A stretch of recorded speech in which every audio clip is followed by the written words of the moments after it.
All right. Welcome to Close the Coat Podcast. I'm your host, Alma Merrill. And today we have Mr. Fish Tank, Jason Ashment. Why do I call him Fish Tank? That was my name. It actually still is. So that was his name. We're going to explain a little bit about that in just a sec. I'm super excited. I'm kind of fanboying it out a little bit today, I have to admit. it's all good. I'm sure you've had a little bit of this, right? A little bit of fanboy action out there. I have, and that's like I was a fanboy, and I still am. So that's what got me kind of into this whole thing. I'm sure we'll talk about. So I get it. So Jason is he went on the trail of all trails, the granddaddy of all trails, Pacific Crest Trail. Yep, 2,651.3 miles. 0.3. Yep. And so for those of you who have ever wondered what it's like, we're going to talk a little bit about it right now to what it's like to go on that trail. Now, years ago, just tell you a quick story. Years ago, when I was little, I was probably like 15 years old, 16 years old. I wanted this car from this guy, and I wanted to buy it from him. I started saving my money and all this stuff. He sees that I'm putting forth all this effort in this car. And it was wild because I like worked all summer to buy this car from this guy. Well, it turns out, and this is actually a special story of mine that connects to the trail. Okay. And he so he gives me this I go to buy this car, and before I'm going to go buy it later this afternoon, I finally save up the money. I think it was $500 or something that I'm saving up to buy this bright yellow 1968 Plymouth Barracuda. You're the one that had that. I still have it. Okay. But I still have one of them. It's a long story, but long story short, I go to buy this car, and I go up to him and I'm like, okay, I'm ready. Or I call him on the phone. I'm ready. Can we meet today? He goes, yes. So I go to work, and I'm working as a landscaper, planting trees. And when I come home from work, and I'm, like I said, I'm probably 15 or 6. I'm probably 15 at this point. And when I come home from work, there's a note, a letter that had come for me while I was gone, that Chuck Finn, who's the guy that I'm buying this car from, and he hands the letter to my mom, and he says, here, this is for Alma when he gets home. So I come home, and she's like, hey, Chuck dropped off a letter. And I'm like, a letter? What? And I thought he's going to like tell me, hey, sorry, I can't sell the car for $500. It's just too cheap, whatever. So I'm like, oh man, my heart's like broken at this point, right? I'm thinking, oh man, this letter, why is he sending me a letter, you know? And I open it up, and it is a letter. It says, hey, Alma, you're a great kid. You come from a great family. I hope that you do good in life. And I'm reading it going, what in the world is this? He said, enclosed is the title to the car. Wow. He said, keep the money and put it towards the car. It's yours for free. Wow. And I was like, what? Tripping out. Sure. He's giving me this car, literally like a dream of mine, right? And so I did that. But the reason it comes back to the trail is he helped me work on the car a little bit, rebuild the transmission and stuff like that. And during that time in his garage, he told me stories about being on the trail and how he went from, I think he started from the north and went south. Mm-hmm. I think he started in Canada and walked all the way to Mexico. And he talked about all the stories of the people that he met along the way, the towns, the community that exists on the trail. Like, oh yeah. And I was forever intrigued about this trail. And so living in Southern California, every time I crossed over a portion of the trail, I knew I was crossing over it. Yeah. And for some people who don't know, you can actually see they have little plaques on the freeways and stuff that say Pacific Crest Trail. Oh yeah. And they mark it. So it's a big deal. It is a thing. It's a thing. Yep. So long story short, COVID-19's happening, right? And I'm in bed and I'm sick as a dog and I'm with my wife and I stumble upon one of your YouTube videos. Yep, Fish Tank Treks. Fish Tank Treks.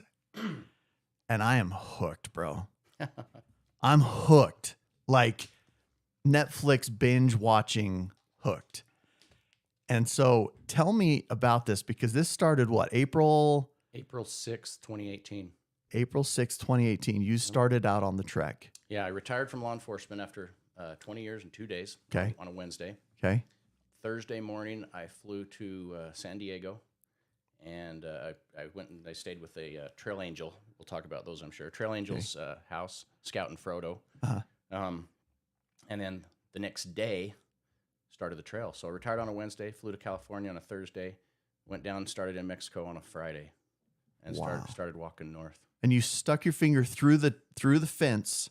Yep, at the wall. At the wall of the border, so that you started in Mexico. Yep. Yeah. So the trail goes from coast to coast. It's one of only 2 trails that actually go coast to coast, or border to border, right? Yeah, border to border. Continental Divide Trail and the Pacific Crest Trail. So you start in Mexico and you actually end 8 miles into Canada. Wow. Yeah. And so watching it back, and I watched back the first episode not too long ago, and then watching a later episode. Transformation. Massive transformation, right? Oh, yeah.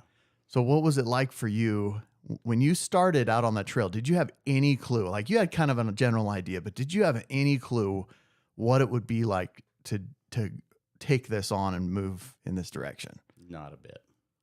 I mean, I knew what it was going to entail, but until you're out there doing it, right? When you're in the Southern California desert with a way too heavy pack, because then I'd never hiked a day in my life. Right. I mean, I grew up in Wyoming, and I'm hunting and fishing, and that's not hiking. That's going out with 8-pound boots. But when you're doing a through hike like this, everything is high end, high dollar, ultra light. But any first time hiker, their pack's probably 20 pounds overweight. Really? So yeah. You think you're doing great, uh-huh. but you quickly learn the difference between wants and needs. So you're out there about your 8th or 9th mile, you're literally asking yourself, what have I got myself The hell into? did I start here? Yeah, and you really are like, and you learn quickly. But no, I was scared to death. I'll be honest with you. I was because I'm here. I left a job where I was a supervisor, up and coming supervisor. Which, thank you for your service, by the way. Appreciate we that. back the blue here at Closer Cult. I appreciate that. But I gave up. I left my family, my wife, great marriage, 2 little girls. Right. And I needed that time. And my wife actually works in criminal defense for the federal government. So really? Yeah. So I lock them up. She gets them out. Okay. But she knows what law enforcement deals with. So she's like, go take this time. I'll see you in 6, 7, 8, 9 months, whatever it takes. And you get down there and it's hot. It's because dry. It's dusty. When you started this, after being in law enforcement that long, was it kind of one of those, like, I need to readjust and kind of refine myself? Yeah, basically, I walked the demons out of me, and it's cliche to say that, but you for 20 years you go to everybody's worst day ever. You respond on a for deal 20 years when you're in law years. enforcement. You go and respond on an accident where a dad backed over his 3-year-old kid and killed him. And the next call after that, you got to go tell a family that sister died in a car crash. And for them, that's their absolute worst day. Oh, for sure. For me and other cops like me, it was just a Tuesday. So you do that for 20 years. I don't care who you are. It changes you. You become cynical. Some become alcoholics. Right. Highly calloused, right? Mm-hmm. Some cops develop gambling addiction, sex addictions. Very few are married after X amount of years. So it changes people. And I just needed to I gave 20 years to everybody else. I needed 2,650 miles just to me, and just to clear crap out. So now, and when you say clear crap out, like, do you feel like a little bit you got lost in the service of the job that you were in, and you lost a little piece of yourself? Yeah, and it just kind of, it's really hard to explain. It just kind of changes you. Mm-hmm. Everybody you see, whether you want to admit it or not, you're sizing everybody up. Right. Because everybody you deal with in law enforcement is not your friend. Right.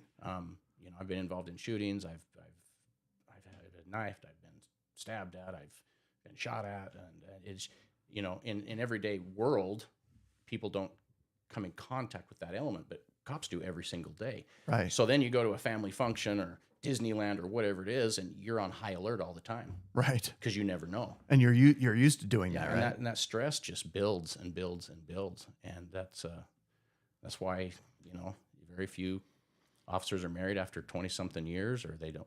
It's just it is they, you know, 5 years removed now. Right. They are doing things that none of us were ever programmed to do, and they're doing it every day. Right. It's not what they do; it's who they are and what they become. Right. And so for you, was it? I guess. Well, tell me this: how was it for you when you started on this trek? Let's say a week in. What were your thoughts like? Because I imagine like a week in, you're kind of starting to hit that understanding of either like, okay, this is what I want to do, or this was a big mistake. At a weekend, I was thinking it was a mistake. Really? So I hit you have your first stop at your first town is 20 miles in.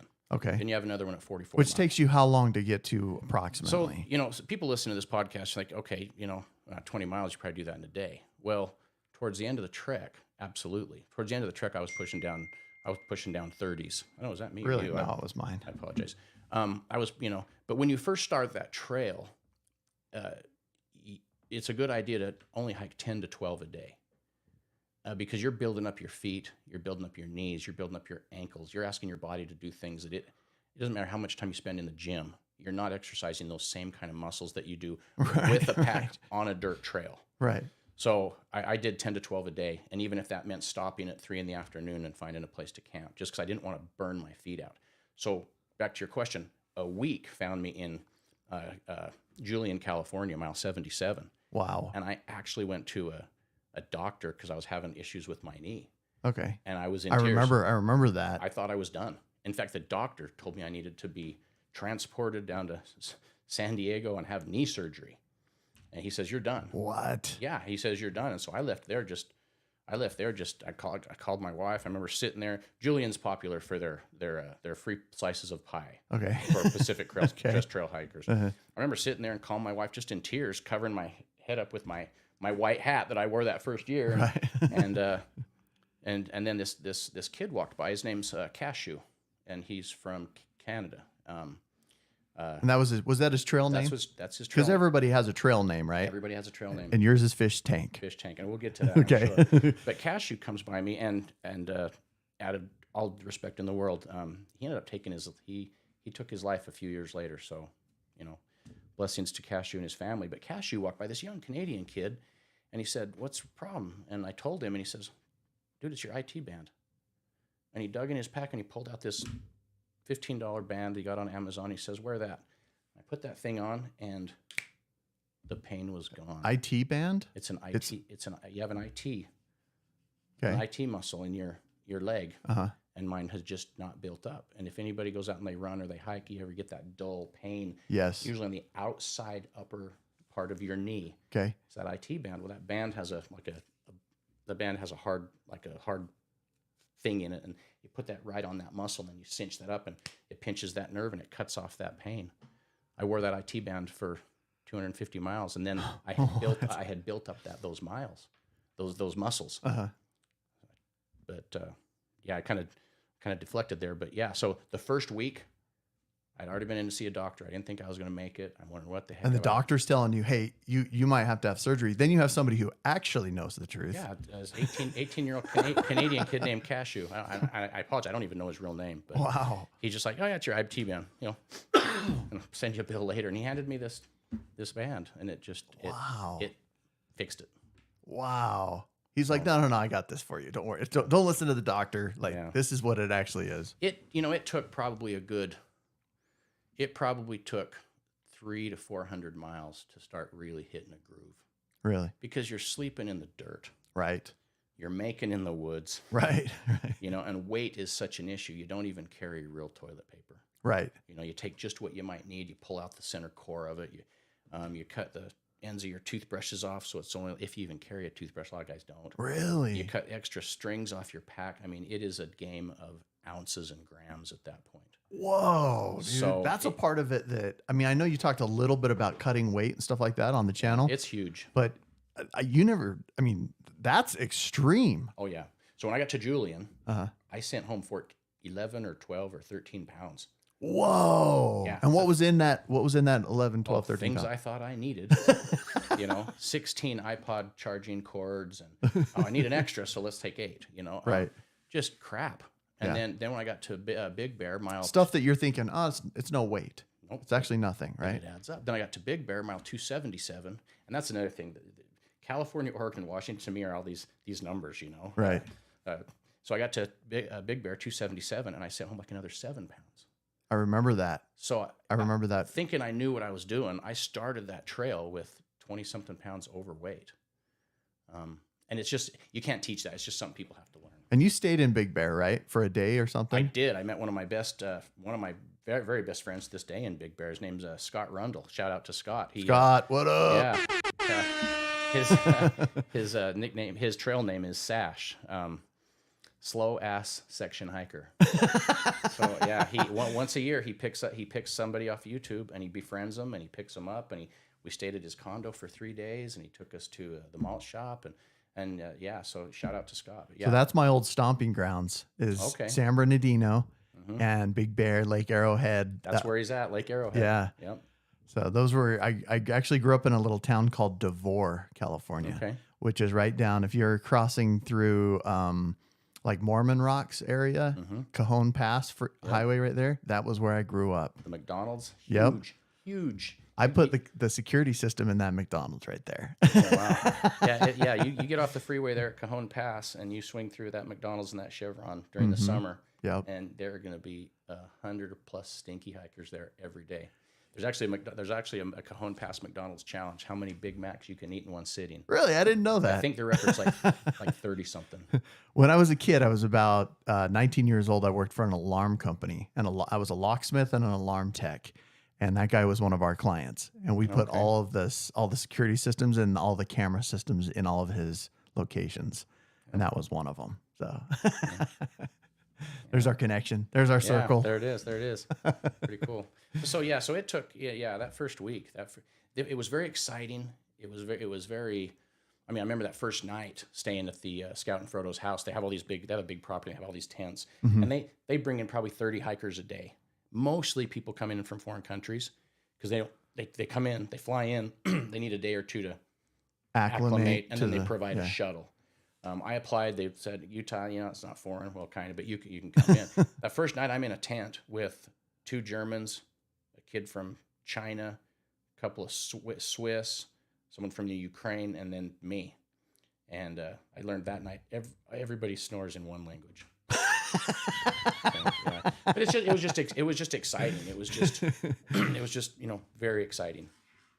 There's a mixture of excuse me. There's a mixture of new hikers like myself that have never done anything like this, and then you got your seasoned traditional, going for the Triple Crown or the double Triple Crown, and they walk by and they're trying to give you advice on your pack and stuff, and you're like, nah, I don't. Who are you? Right. I wish I'd have listened. Wish you would have listened. Yeah. Something you just got to learn. Right.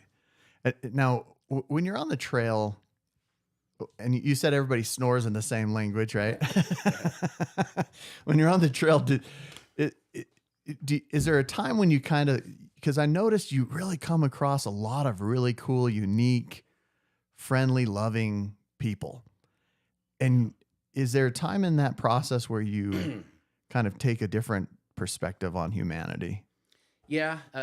Because you came from a very specific environment of I did. Law enforcement. The best way to probably explain it is when you go out, you can tell who are your seasoned hikers just by the way they dress, how they look. You can tell who the new people are. You can tell who the foreigners are before they even open their mouth. Right. You don't need to look at skin color, gear. You can just kind of just tell. Right. I remember Idlewild. Right. Cool place. Cool town, huh? Oh, yeah. I used to, when I was working, I used to go to Idlewild. I'm just going to push that a little bit closer to you. And I used to work in Idlewild, but most people don't even know that place exists. And thank goodness for that, huh? Right. Yeah. That place is amazing. So any listeners, don't go to Idlewild. Don't go to Idlewild. It's a horrible, horrible place. But no, I'm in Idlewild, and when you, especially early on in the trail, So thousands and thousands of people start this trail every year because of the movie of the story with Reese Witherspoon, the story of Cheryl Strayed. Right. What was it called? Just Wild. Wild. That's what it was. Not Into the Wild. Wild. The trail just boomed in popularity, and thus was born the need for a permit system and a lottery. And it is very hard right now to get a permit, actually. And it wasn't before that, but lots of people start within 400 to 500 miles. 80%, maybe even higher, they're gone. Really? I remember the first day I'm walking down the trail. I'm just doing my fat little waddle down the trail. I go by this girl, and she's kind of laying under this cactus, and she's on the phone. We still have cell service. And as I walk by, I can tell she's crying. And I hear her say, and I assume she was talking to her mom, it just seems so fast when I watched it on TV, but I've been hiking all day. Come get me. You know? I've been hiking all day. Yeah. But so I get to Idlewild, and I'm still, it's only a weekend, 2 weeks in, something like that. I get to Idlewild, and I've still got that buzz cut.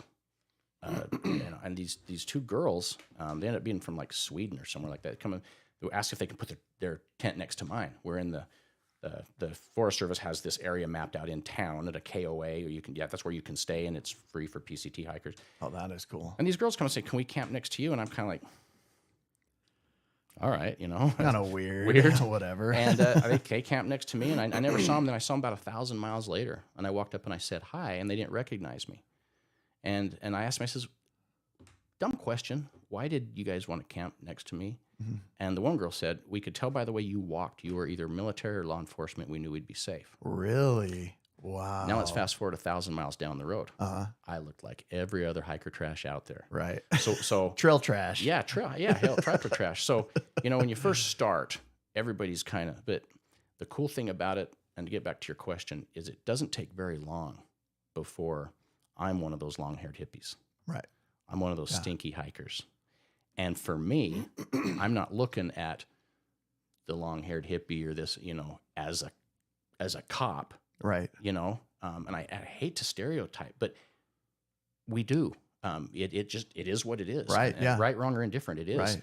So it was really cool after a few miles, we are all out there, and the trail community is really cool. There was some biases of people towards me when we first started because they knew I was in law enforcement. Right. They were stereotyping me. Right. We do it, full circle. 600, 700, 800 miles in, we're all one color. Well, and you're out there, and 90% of these people have like pot or mushrooms or something on them, right? Oh yeah, Oh yeah. Well, it's legal, It's legal, right? But it's we all are out there with a goal. Yeah. To walk north, and I made friends with people that I normally would not have made friends with, and they made friends with me. And, normally would not have made friend with this 20-year ex-cop supervisor. Now, so with it was really cool. With that, you mentioned walk north. With that in mind, what's the percentage of people that walk north versus walk south? High 90s. Like 90%, right? Because it's Higher, a weather probably. thing, right? It's a window of opportunity. Okay. South to north, you're starting in big groups. And as you mentioned earlier, the trail angels. At every major intersection, at every major freeway underpass, you get this group of people that they call themselves trail angels, and they will show up with coolers of drinks and Gatorade and food. I remember after you passed Palm Springs and you went underneath that bridge, and there was a trail angel stop, basically, with the I-5, I think. Yeah. I-5 or I-10. I-10. I-10, yeah. Yep.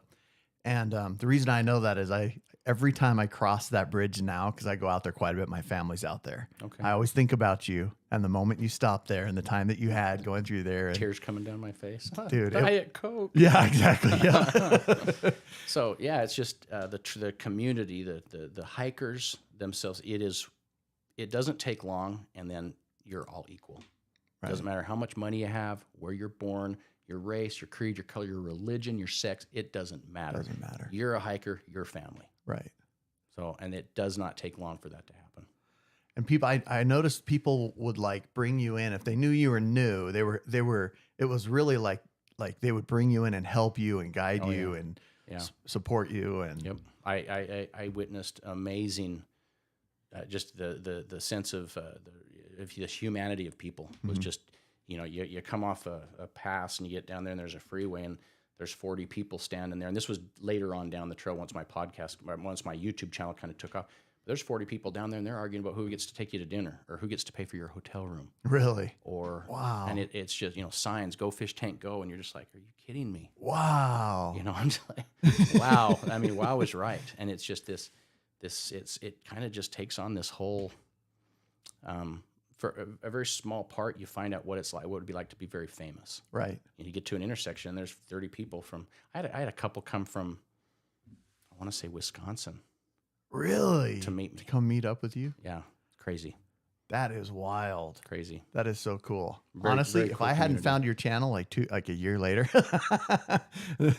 I probably would have been one of those people because I was like, it's very cool. oh, I mean, I'd be on your channel watching this for like 3-4 o'clock in the morning and just video after video after video. Yeah. And I just remembered because I think within us, we all have, like, what percentage of humanity will actually do this?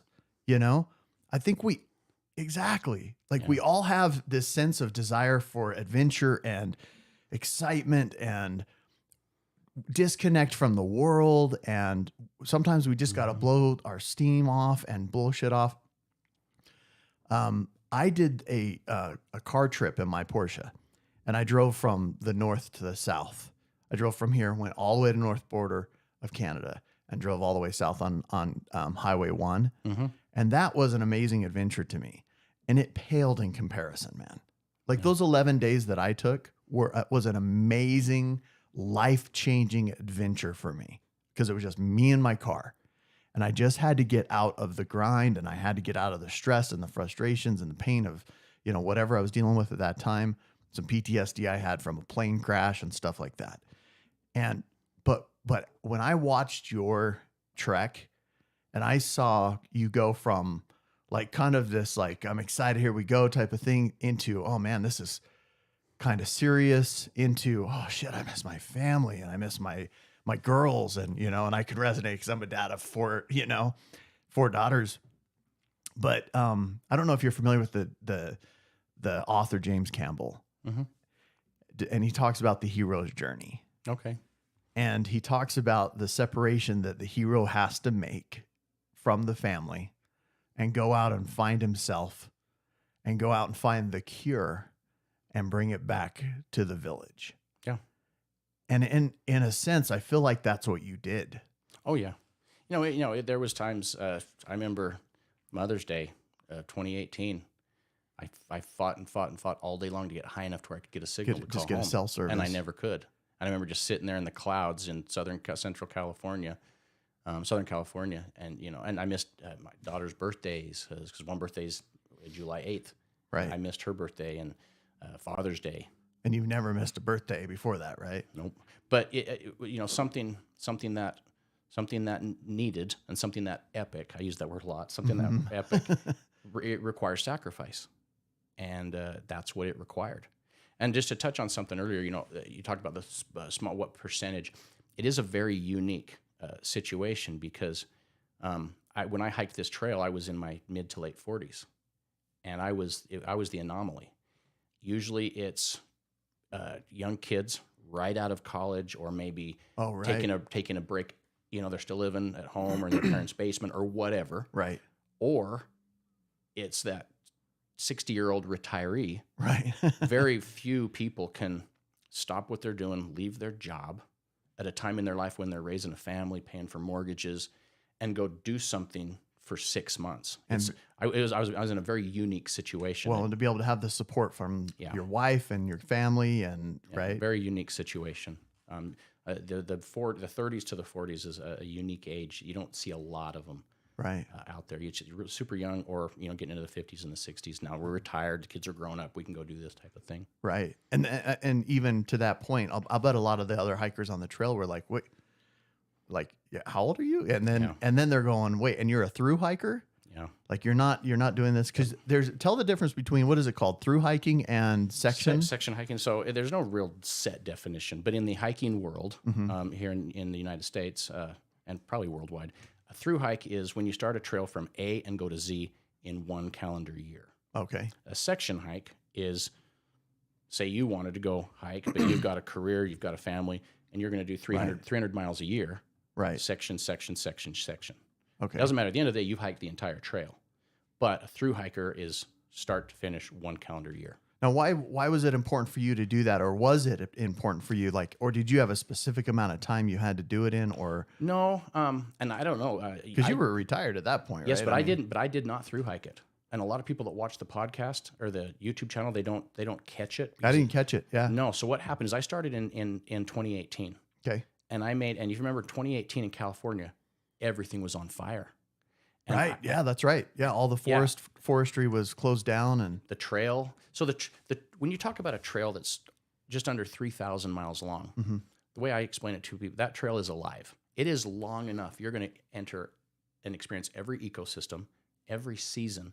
I went through the Mojave Desert and the LA Aqueduct at over 100 degrees. And then a month later, I was in 17 feet of snow in the Sierras. Wow. And then you get up into northern Washington and the Cascades, and it's just rain. So a trail that long is actually alive, and it has a life, and part of that is shut down at any given time.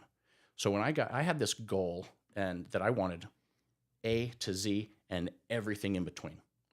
There's a lot of people, they do what's called yellow blazing, and if they get to a road and they're not feeling it, they'll hitchhike up to where the next road is, Oh, really? and they just skip 275 miles. And that, if that works for them, fine. Right. But there's yellow, there's also green blazing if you're after the pot. There's pink blazing if you're after the opposite side. There's a whole bunch of hiker terminology we'll get into another day. But I wanted the whole trail, and that's just the OCD in me. Right. Well, when I got to Truckee area, Lake Tahoe, there was about 150 miles of this trail that was closed. And I mean closed by, they have a U.S. Forest Service person up there monitoring.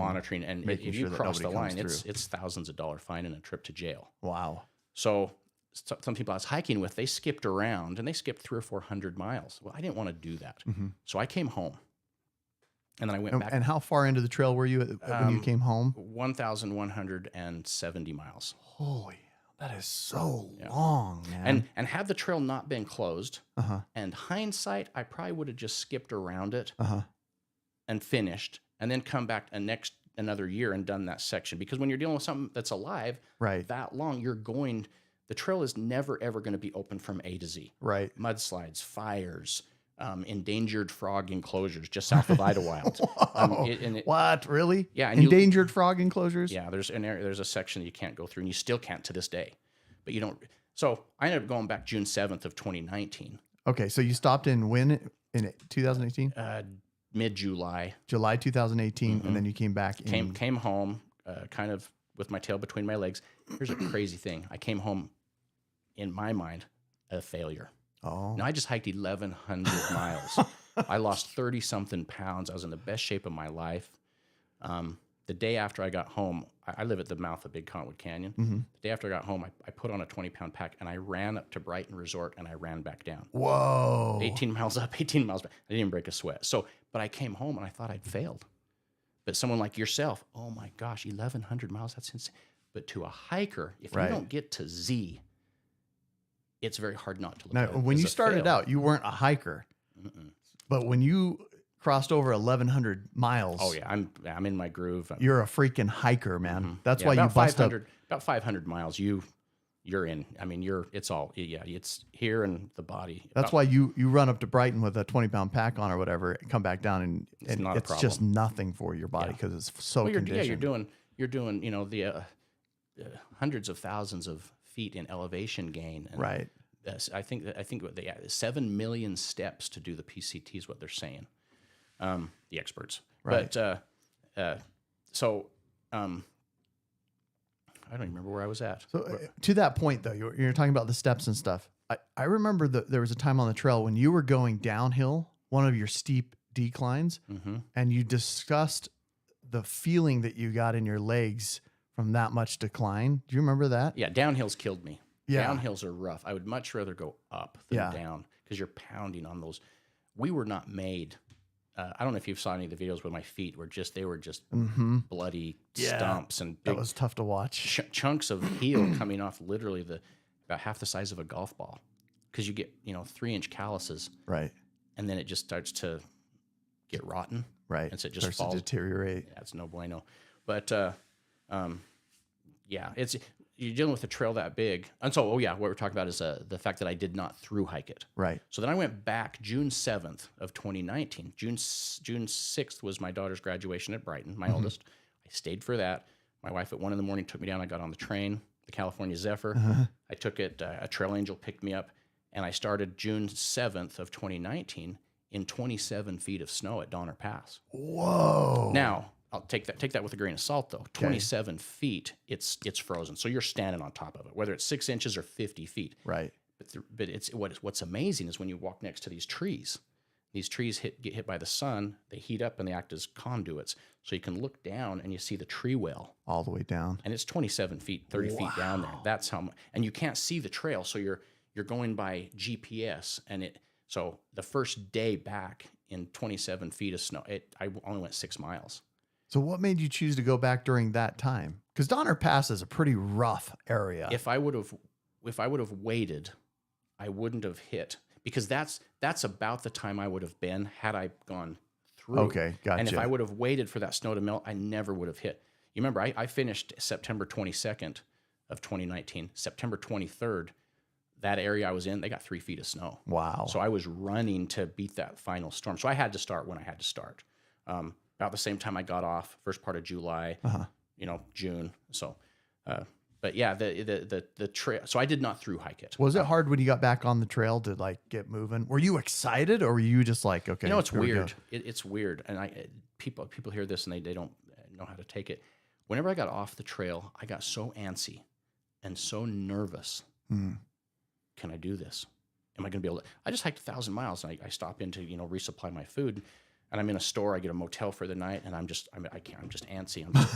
Can I do this? But then as soon as my foot hit the dirt, all those feelings they were gone. It was on. You were ready to rock. But just, anytime I got off trail for a day and a half, 2 days, I was very nervous about, can I do this? Is my body going to respond? And then as soon as you hit the dirt, it's like off to the races. You know what I love about your video series on that? And I just feel like that video series is going to just be this epic story that's going to go down in history. How grateful you must be that you recorded all of that. It was a lot of work. It was a ton of work, right? Yep. But what a gift it is to so many people. Well, and it's, it started, so you say you're, what'd you call it? Boy crazy or whatever it was, band? Fanboy. I'm fanboy crazy. Yeah. So shout out to Chocolate Balls. So it's a young man who's originally from California. Chocolate Balls. Chocolate Balls. All right. So I started watching Chocolate Balls. He was eating Milk Duds one day. Okay. Or Whoppers. He was eating Whoppers. Okay. And this someone from, I think it was some German, somebody comes up to him and says, "Oh, you're eating chocolate balls." Chocolate balls. So that was his trail name, and his real name's Andrew. He did a video series not too different than mine. The difference was he recorded his and edited his just from his iPhone, so it didn't have didn't have the music, didn't have the quality that mine had. But he recorded it live, real time. And I was one day working security as a sergeant for Unified Police Department. I'm up at Solitude Resort. It's 3 a.m. I'm fumbling through the computer just trying to stay awake, and I come across this guy named Chocolate Balls, and I was hooked. And I binged watched it, and that's what did it for me. That's the seed was planted. Mm-hmm. Now it's fast forward 4 years. I'm on the trail. So what you're talking about, I get. I went, and it was really cool. And it's on my channel. He moved to Utah. We met. He actually went on a ride along with me right before I retired, and yeah, now he's married. I think he's got 2 little kids. And dude, that is cool, man. Yeah. Shout out to Chocolate Balls. Chocolate Balls, yeah. Andrew. Yeah. Dude, Andrew, that's awesome. Yeah. You inspired somebody, Andrew. That's freaking awesome. Well, that's what the videos do. And when I watched his videos, I wanted to do that, but I wanted to do even more. Right. So me and my wife came up with this elaborate how to get data home and how we're going to record this, and it was a lot of work. Yeah. A lot. I took over 100,000 photos on my trek. Wow. And everything was done with an iPhone 7 and a GoPro. But then to get it home and to edit it and learn the hard way, you don't use royalty. You got to use like royalty-free music. And, right. It was a huge learning curve. But what's the amazing thing is now my kids, YouTube's not going anywhere. Right. My kids, my grandkids, they'll be able to watch great grandpa walk across Yes. America.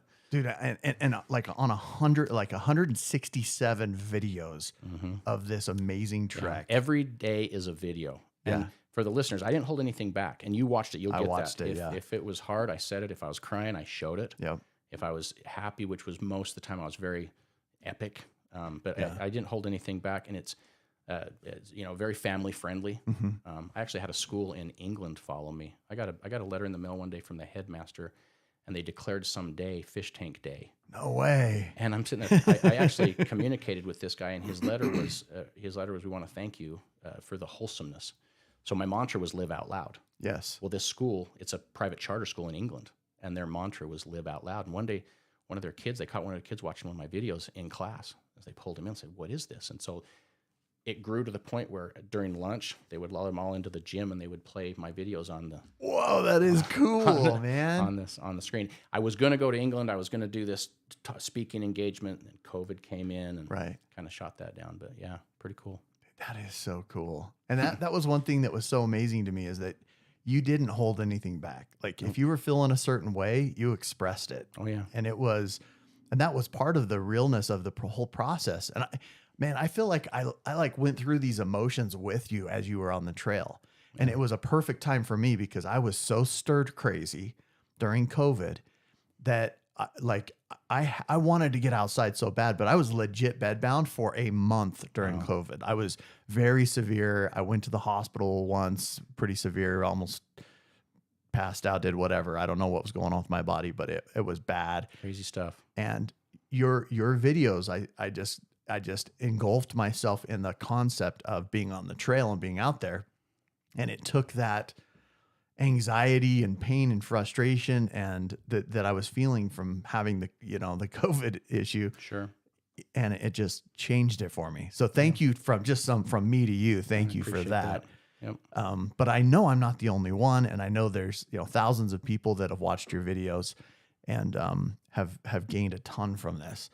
So let's talk about your trail name, Fish Tank. Okay, so Fish Tank. So when you hike these trails, any one of the big three, Continental Divide, Appalachian, or the PCT, Pacific Crest Trail, you get what's called a trail name. You don't make your own trail name up. You can't choose it, right? At least you're not supposed to. There's been some that have, but you can choose to accept or decline. Okay. If someone wants to call you Renob or something like that, you don't have to. No, never mind. Right, or numb nuts. Yeah. Or even black balls, chocolate balls. Chocolate balls. But you know what? I hiked with I hiked with a skid mark. I hiked with with a skid mark. His wife was kind of she was very authoritative. She was chief. I hiked with Chef. She was one hell of a cook. I hiked with Fine Schmecka, who ended up being one of my best friends. Yeah. He's a connoisseur of the finer things in life, meaning cigar. But so I'm at mile, I think it was 3.3. I think I'm at mile 3.3, and I'm hiking with this gentleman. His name was JD from Wisconsin. We ended up hiking about 600 miles together, and I got sweat just pouring down my backside, and I reach back and it's just dripping. I'm like, this is not right. Turns out I had a bladder inside my pack, and I didn't seat the washer just right, and so it leaked. Well, black packs are waterproof, so I was going down the trail and it just felt like a fish tank sloshing around, So I explode everything out, and I'm laying out in the sun. It's only mile 3.3. And this guy goes by, his trail name was Turbo. He was going for his double, triple crown. Holy hell. So he'd done the AT twice. He'd done the Continental Divide twice. He'd done the PCT once. He was doing and he goes by about 100 miles an hour. Just, and he asked me, being the patriarch out there, are you okay? Fat little roly-poly ex-cop, all this shit blown out. And I explained to him, and he took off. Well, he comes back like 2 hours later. Yeah, I got up trail 9 miles, and I decided to run back. Fish Tank. And it just stuck. I'm just like, you know what? Turbo, Triple Crowner gave me that name. And it just stuck. It literally. What a gift. From that moment on, I was Fish Tank. That is cool, man. Yeah, there's some, it could have been a lot worse. So. And so you accepted it, and then you became known by it, and you loved it. I could tell it was like, this is it. Like this. Yeah. You talk to anybody who's done any type of work with the PCT, they're going to know some names. You're going to know Turbo. Right. You're going to know Strider, the kid that did it like in the like the record time. Right. You know, people are going to know chocolate balls. Well, they also know fish tank just because of not everybody vlogs it like I did. Right. Every single day with high end music and the editing. Yes. And so so it's down as one of those names is on the trail. You had great music, man. You guys nailed the editing. It just was so cool. Yeah, I just shout out to loved the it. wife. So Yeah. she became an editor. What's her name again? Her name's Allison. Allison. Yeah, Shout out to Allison. Thank you, Allison. Yep. So you talked a little bit about fat. You were fat when you got on the trail. I'm fat now. It's so here's the thing. It's crazy. What weight did you start on when you started the trail? I started at 210, about where I'm at right now. And where did you finish? 167, 168. Because here's the thing. Wow. You're burning 25 to 30,000 calories a day. You wake up at 6, 7 in the morning and you hike all day long until dark. 25 to 30,000. And then you're intaking maybe 1,000. Did you have like an Apple Watch or something that monitored some of this stuff? No, because it would have weighed.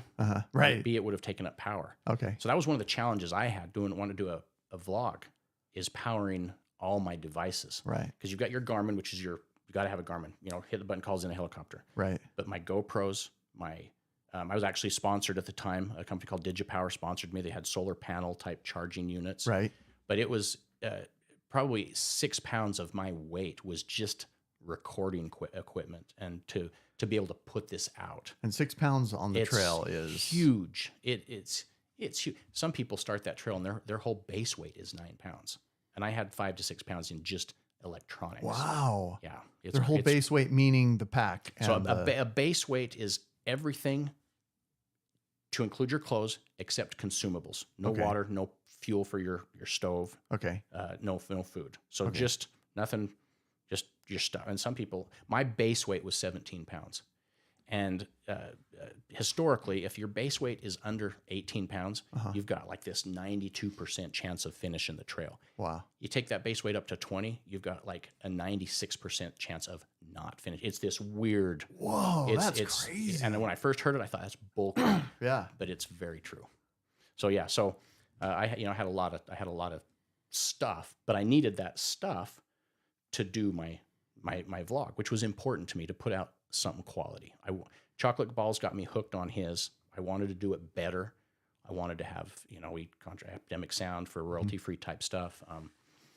So that's kind of where that went. And it was a ton of work. Wow. Anytime I saw something cool, most people just walk by. I was taking pictures and setting, editing and. And do you have like those photos in like a specific file so you can go back to them whenever you want? Type of thing? Oh yeah, they're in a Lacy hard drive inside the gun vault. Yeah, because that's But like I said, irreplaceable. All the best of everything is set to music on my channel. You saw there's a format to my channel. It took my wife probably 6 or 7 videos to learn what that format was. Yeah, right. But it starts out with me talking. I'm explaining, going through the day, and then the last section of my videos are all the still shots set to some cool epic music. So. Everything that's good is on YouTube. The rest is just kind of as a backup. All in between B-roll. Yeah. Yep. Dude, it was so fun. It was so fun. I have so many questions for you. Let them rip, man. So one of them would be, would you do this again? Oh, hell yes. Are you going to do it again? Absolutely. Yeah. Oh, yeah. The problem I've got right now, so I had aspirations when I got home. I'm getting the Triple Crown. Right. I just did this. Right. Yes. I did 400 miles. Well, I think it was a year and a half ago, 2 years ago. I went out and started on the Continental Divide Trail. I got 400 miles into it. We had a death in the family. I came home, spent a week to 2 weeks, turned into 3 weeks, and then going back. Continental Divide Trail looked really boring to me. It was brutal. It was for the first 400 miles. There is no trail. You're in brush, 8 inches of sand. Yeah. You take a step forward, you slide 8 inches back. Oh my gosh. The wind, the drones all night from Border Patrol. Waking up with a gun in your face, thinking really? Thinking you're illegal coming up. I did 400 miles of that, and when I got news of a dear uncle who had a stroke and he chose to be unplugged and pass. Oh wow. It was actually the excuse I needed, and I can admit that. It took something that crazy to get me home. Right. I was not going to quit. I'm not a quitter. Right. But I was not digging the Continental Divide Trail. Dude, I wanted to quit for you. It When I was- started watching those videos, I was like, oh I got my blister. gosh. I got blisters the first day on the CDT that it took 200 miles to get on the PCT. Because the difference is the Pacific Crest Trail, you have ups, downs, you have changes in scenery, you have wildlife, It's established. Right. And another thing, there's people out there. Right. You create what's called a tramley, Uh-huh. a trail family. Okay. 400 miles of the CDT, I saw like 2 people. Wow. You know, and on the PCT, 50 start a day, April, May, and June. And that's just starting from Campo. There's people that start from Idlewild, from Julian, from Mount Morena. There's people that start. So there's, you know, at any given time, there are thousands of people on the Continental Divide or on the Pacific Crest Trail. Right. The Continental Divide Trail does not get popular until you hit Colorado, and you got part of the Colorado Trail. You know, those others that like, merge. for example, part of the PCT is the John Muir Trail. Okay. So I hiked roughly half of the JMT because it is the PCT. And it splits off, right? And goes, does it goes west? Okay. Yeah. Yeah. There's one section when you're on the PCT, you can look over, you know, and there's the JMT on the next ridge way, way over there. And and it's just, you know, they're looking over at us, we're looking over at them. But so to get back to your question, absolutely. There are not words in the English language to describe what an amazing experience that was. The trail, it's 18 inches wide. It's 2,600 miles long. It loves you. It hates you. It beats you up. But that trail is there. You can hike the whole thing without a compass, without a map. You just follow the trail. You're running into the trail angels and the people and the towns. It's just perfect. So it wasn't long ago I finally came to the realization, any trail I hike after this, it's not gonna. It's my first love. It is not. It's not gonna stand up. So, Right. I will hike that trail again. Have you talked to Allison about doing She's it? doing it with me. She's got 9 more years in the federal system for her. She has a pension, and she did 50 miles with me. No, she did 36 miles with me for my 50th birthday. So, as we talked earlier, how their sections closed. There was a 36-mile section. It was Ebbets Pass to. No, it was Sonora Pass to Ebbets Pass, 36 miles. It was closed when I went through due to fire. I went back for my 50th birthday, and she did the 36 miles with me. I won't say she had what I would call type A fun. Right. She had maybe type B fun, but she wants to take a stab at it here in 9 years. So, yeah. You and I need to stay in touch with each other. Oh, for sure. I know I want to do this. I know I do. It's been just hankering at me to do it. I just can't do it right now. I get it. It's like, dude, or do I have to, right? Because I've been really close to death several times in my life. And it's like the things that I felt like, I couldn't do, I've felt like that I've gone and done quite a few of them. I feel like this is calling me. Oh yeah. And yeah. So, and here's where, and you get this. I would love nothing more than to be on the trail right now. Right.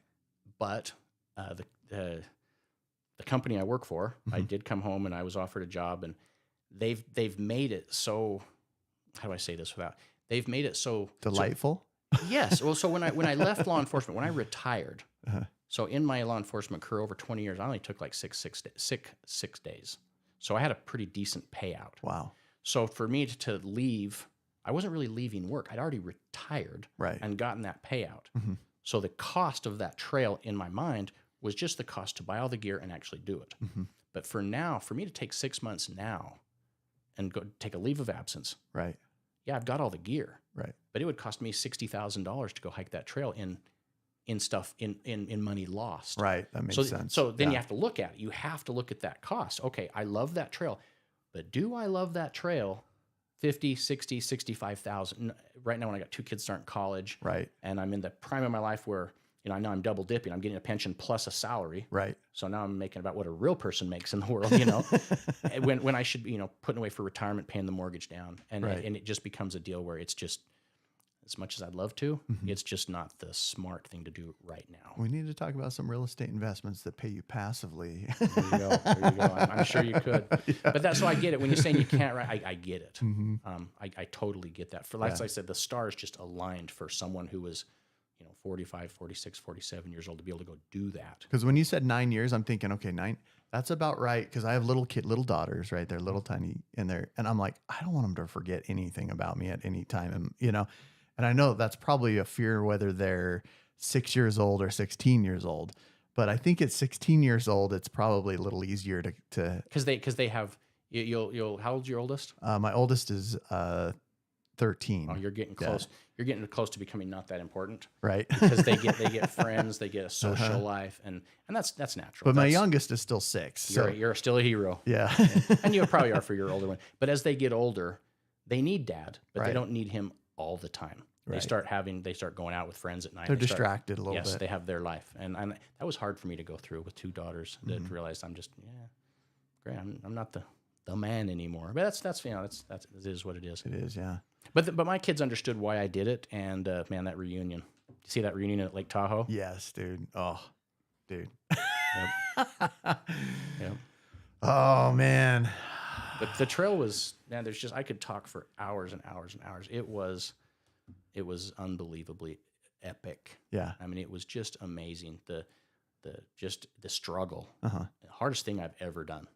I mean, 20 to 25 miles a day, sleeping in the dirt, making with your hand, Right. in your butt. Right. Because you ran out of toilet paper. That's another story for another day. Right. Which happens out there, I'm sure. Oh yeah. And it's just and just waking up.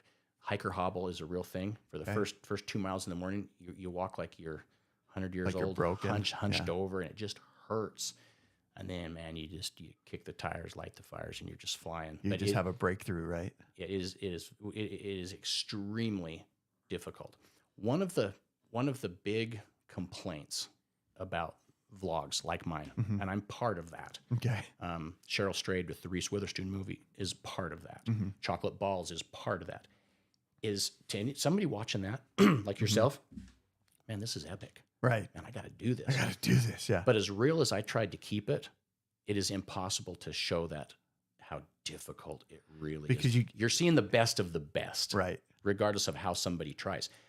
But You're not hearing your brain. No, and there's nights you wake up, especially the first 200 miles, where you wake up screaming because your legs are in spasm and they hurt so bad. Really? Oh yeah, and it just so the vlogs make it seem, like the girl that watched the movie and Right. 3 miles in, she's calling her mom to come get her because the movie was only 2 hours long. And, Right. So that's so people wanting to do this. You just got to understand. I don't care whose vlog you watch, whose podcast you watch. You're not seeing how difficult it is. My wife didn't even get it until she came and did like 36 miles. Every night, my wife had tears rolling down her face laying in the tent just because she hurt so bad. Right. Her She whole was only body. out 4 days. She didn't have time to really acclimate. Right. But And she's a healthy gal, so it's but above and beyond all that, it was the coolest thing I've ever done. It's probably going to be the coolest thing I ever do in my entire life. There cannot a dollar amount. I wouldn't accept $1 million cash right now in exchange for that experience. No way. No, I wouldn't even consider it. Yeah. Nope. Wow, dude. Wow, dude. Thank you so much for sharing this. Yeah. Any last words? Just thanks for having me. Live out loud. Live out loud, or my second year, Dare to Dream. Dare to dream. But yeah, it was just amazing. That I'm in love with the trail. It'll break your heart, Right. Because once you've done it, then you got to try to find a way to balance kids, career, wife, and the trail. Find the time, guys. The It's trail worth- will it's break your worth heart. it. It's worth it even if you get your heart broken. It is very Jason, much. thank you so much for being on. Really Thanks for appreciate having you. me. That was really Guys, hit up Fish Tank Treks online. cool. Thanks for watching Coles or Colt Podcast. We'll see you guys next time.